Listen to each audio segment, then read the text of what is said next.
Since my very youngest days, I was treated as a golden child. My mother heaped buttloads of affection onto me and bragged to her friends how great of a son I was. I fear my younger brother missed out because she had already spent all of the love she had on me, so to speak. I joke about this, but I am somewhat serious at the same time. His upbringing lacked much of the praise and attention I was given. When I began playing in organized sports, the rest of the world joined in. Soccer came first. It all came so naturally, and before long, I was the top-scoring member of the team. Once I discovered football, everything else went by the wayside. Posters of Brady and Bledsoe covered my walls. My large, strong hands allowed me to grip and throw the ball with the power and precision not many twice my age had. All 3 years of middle school, I remained the starting quarterback. I did so well that by high school, I was playing on par with most seniors. My prowess in sports, of course, made me very popular in school. One of my teachers called me the big man on campus. I was never lacking the attention and approval of the staff and most of my fellow students. I didn't get a free ride, though. Without good grades, I wasn't qualified to play. Luckily for me, I had always been good at most subjects, except for perhaps math, in which I scored lower Bs. I had decided by my second year which college I would attend. I knew if I continued on my current path, I'd be quarterbacking for a professional team right out of college. To encompass all I had achieved, I quote a line I had once read that described a man as having the world in the palm of his hand. That's probably the best way I could describe the trajectory I had put upon myself. I was destined for success, and nothing was going to get in my way. I tell you all this in order to show just how far I was soon to fall, and exactly how much I was about to lose. I was a junior. I had already been named the starter on the varsity team. When not studying, I split my time between the weight room and practice. It was just before the third game of the season when Rosalind arrived. I had my mind off somewhere else when she entered our class. I still remember it like it was yesterday. A few of my classmates were grumbling about something, and it caught my attention. I happened to look up just as she was passing near me, and her beauty was breathtaking. I can honestly say with confidence you've never seen her equal in Hollywood. The rich silkiness of her auburn hair, to the sensual fullness of her lips and her porcelain skin, not an inch of her image had a flaw. I gave her my heart in that moment, and I knew nothing would equal her in my life. She took her seat at the back of the class. None of the shyness that usually existed in the newly arrived students showed in her actions. The room was hers completely now, and she knew it. My focus was on her for the remainder of the period. She had to have known. My gaze would have burned right through her had my eyes been lasers. This day marked the beginning of a long downhill slide, and I would give anything to experience every second of that time again. Concentrating on anything else was impossible. Class after class, only Rosalind existed. Practice was much the same. I wasn't on a football field. I was still in that class, soaking in every inch, every curve of her body. From then on, my only thoughts were about her. I used my charm to get her address from an office worker. That Friday evening, as I led the team to another victory, my only desire was for the game to end. Afterwards, I sat outside her house dreaming about her and I, walking hand in hand through the halls as everyone watched jealously. I resolved in that moment that I would own her body and soul until the end of my life. My first action upon arriving at school that following Monday was to locate Rosalind and bare my heart to her. I did just that, but her reaction wasn't what I'd envisioned. I spoke from my heart. Every word was true, but rather than collapse into my arms as I'd seen on TV so many times, she replied with 4 short words. I don't think so. I will admit to being disappointed, but her response left me with a ray of hope. She hadn't been cruel or mocking after all. Perhaps she had been playing hard to get. I knew I had to pursue her as a hunter pursues his prey. Maybe I would even be required to make a large sacrifice to prove my love. After all, that's the way it works in the great Hollywood films and novels. She would realize she belonged with me. I just needed to help her realize that. I searched my soul, day and night, for a way to make this happen. Suddenly it hit from out of the blue. If I gave up football, she would have to see how dedicated I was to her. That day I informed the coach of my decision. It went about as well as you would think. He was angry and yelled for almost an hour, but at the end of our meeting, he wished me well. I was elated.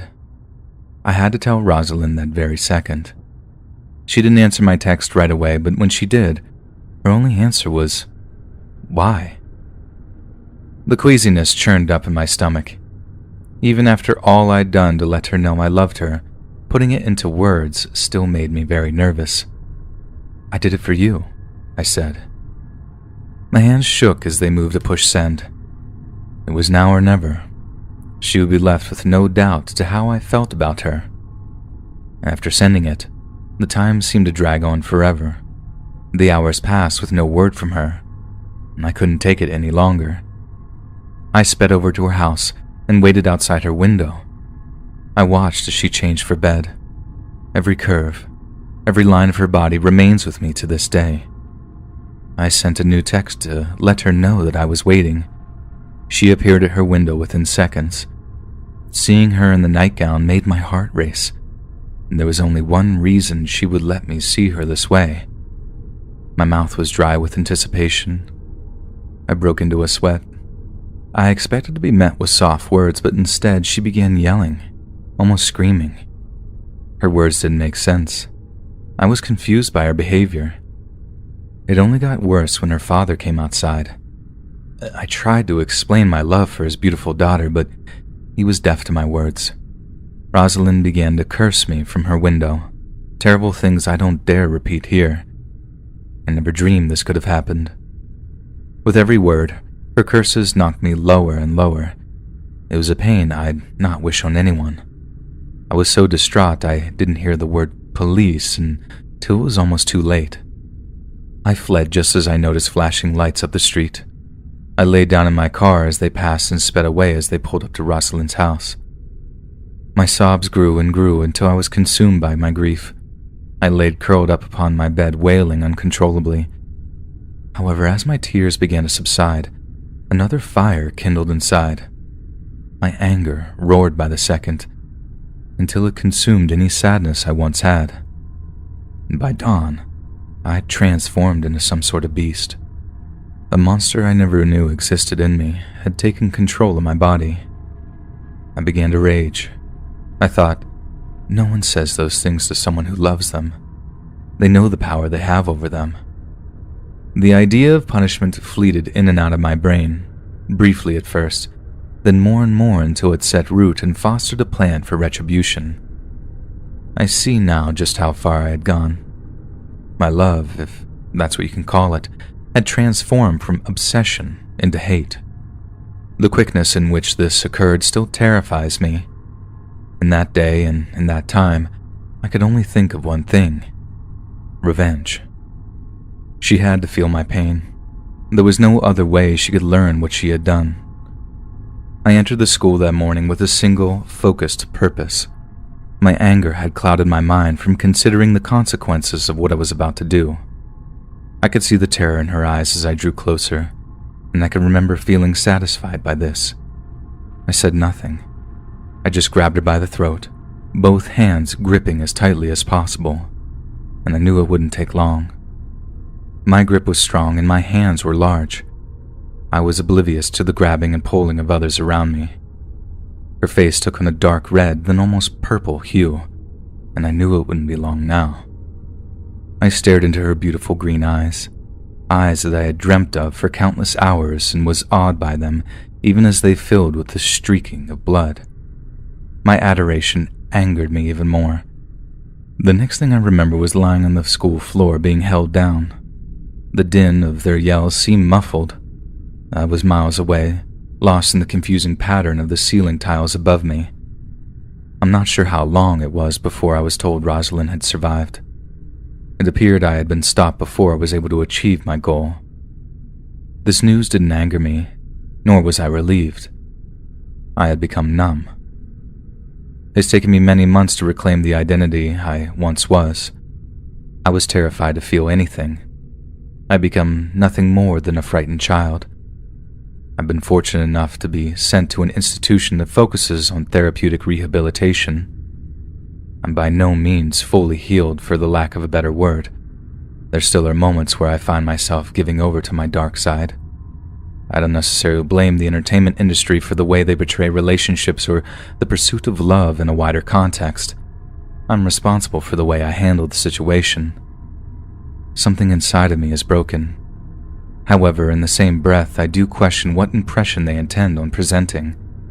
A young, naive, and romantic man such as myself is inundated with talk of the so-called game and the premise of sacrificing for love, among other trite concepts. Without any real guidance from a more experienced adult or father figure, a young male often uses images from the popular entertainment around him. It is a discussion that should be had considering more boys are growing up without a positive male role model in their lives. Please pardon me for going off onto my own path. I still require a lot of work. The purpose of writing this was to recount the events that led me to my current position. My counselor and I agreed that it would be a good idea to put my story and my feelings at the time on paper. It could serve as a motivating factor for myself and others to see how far I've come in my therapy. Now that I have, it is certainly encouraging to see the progress I've made. At the same time, it's shed light upon the darker side of my personality, and that has been a horrifying vision. Despite this, I'm confident I'm on the path to regaining my true self, and perhaps one day you'll recognize the brother you grew up with. I've just about written down everything I can recall from that time, and lights out is quickly approaching. I'll make a copy of this for my counselor, minus a little epilogue to you. Of course, I'll be sending you this version for yourself. Feel free to share it with your mom or anybody else in the family that may be curious. I've written Mom a short note just about regular stuff and sent it last week, so she should receive that soon. If you have the time, I'd like you to do something like we discussed and seek out the proper place on the internet to share this.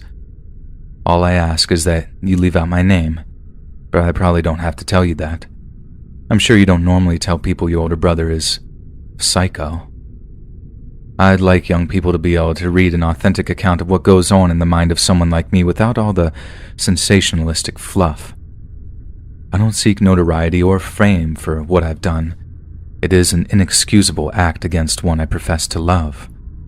My hope is that it can serve as a template for the young, a diagnostic instrument to help them recognize the same patterns in their friends or themselves and stop them before they get out of control. I'd like to think if more people had access to this type of information, things like stalking and the crimes that go with it may be able to be stopped completely, or at the least greatly reduced. I'll continue to do all I can to stem the tide from here. Perhaps, if enough on the outside can see this, we can create a better world. For everyone. I was 10 years old. My family and I moved houses after my dad got a job offer. I had to leave my old neighborhood, leave along my old friends, and my sister and I had to get used to things all over again. One day we were quite bored, so we decided to take a hike and explore through the new woods around our place. Now, behind our house, that's where the forest is most dense, and you could hear a stream running through it. We had been walking about an hour when we heard a snap in the nearby bushes, which freaked out my little sister. She had always been one of those jumpy types of people, but I was stubborn, so we carried on. It was about 5 minutes after we heard the snap in the bushes, when all around us, nature went silent. It felt like we were being watched.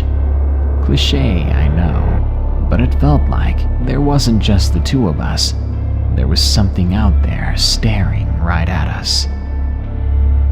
Then, the forest silence was suddenly broken by a strange yowl, like a screeching cat, but more drawn out and much, much deeper. It was followed by the distressed call from a deer, and then utter silence. The call was about 100 yards away from us, so we bolted. But whatever it was gaining on us. And in my panic, I pushed my sister into a thorn bush, and I followed after, too shocked to feel the pain. We held each other tightly, and then we heard a deep growl to the right of us. Slowly, we turned to look, bracing ourselves to come face to face with this beast. But when we looked, there was nothing there. But then the stench hit us. A stench like sulfur, bodily waste, and copper. Then we heard a scratching sound above us, and we snapped our heads up to look at it. What we saw would scar us for the rest of our lives. What we saw was a creature with a body shape similar to that of a panther, but light gray with a black stripe down its spine. The head was more akin to a boar, but its feet, they were like a dog's paws, but it did not have a tail. Its eyes were a misty blue, like it was blind or something. But then it snapped its head to look at us, and I swear, it smiled. It was nothing a human being should ever have to see. It had teeth like razors, and there seemed to be red fluid dripping from its yellowish fangs. We ran, and we did not look back, not even as the branches began snapping, and the growls and grunts of this creature echoed. When we got to the edge of our property, the paw steps faded away. We ran to our front door, opened it, and slammed it shut, before passing out from exhaustion and terror on the couch. My sister and I still talk about this incident, and each time we bring it up, the same spark of fear blazes in her eyes. Because my parents had separated before I was born, I spent my time growing up between each of their houses. Each summer until I turned 19, I stayed with my dad in rural Missouri. He had grown up in the area himself, and most of his family still lived there. Without much to do, like going to the movies and stuff, I would fill my days hanging out with my older cousin and getting into mischief. Many of our long summer days were taken in wandering the surrounding woods. On one of these journeys, we came across a big lake setting quietly by itself out in the middle of nowhere. The water was crystal clear and filled with tons of monstrous fish. We asked the adults if they were aware of its existence, but none had heard of it. That was probably the reason for it having so many large fish. No one living in the area had fished it, and any who had in the past allowed its location to be lost. We would fish the pond 3 or 4 times, coming away with a stringer full of lunkers on each occasion. On the 5th occasion, we hoped to accumulate enough for a big family fish fry. The summer holiday was starting to wind down, and we figured a fish fry would be a great way to cap it off. It was a warm Saturday morning when we headed out. We started about an hour before sunup because the walk-in took over an hour. Besides, the fish stopped biting by the hottest part of the day, and we hoped to get back to my dad's house by early afternoon. The beautiful sight of the pond came into view around dawn. It didn't take long for us to get our first bites, and for the next 3 hours, the fish came quickly, one after another. Our limit was caught by 10:45, and I was rearing to get going. We had a 90-minute walk back with 2 5-gallon buckets packed to the top with fish, so I imagined another 30 could be added to that. To my displeasure, my cousin thought it would be refreshing to take a dip in the lake before we left. He tried to pressure me into joining him, but I didn't know how to swim at the time. I just wanted to get back, but he was older than me, so he was in charge.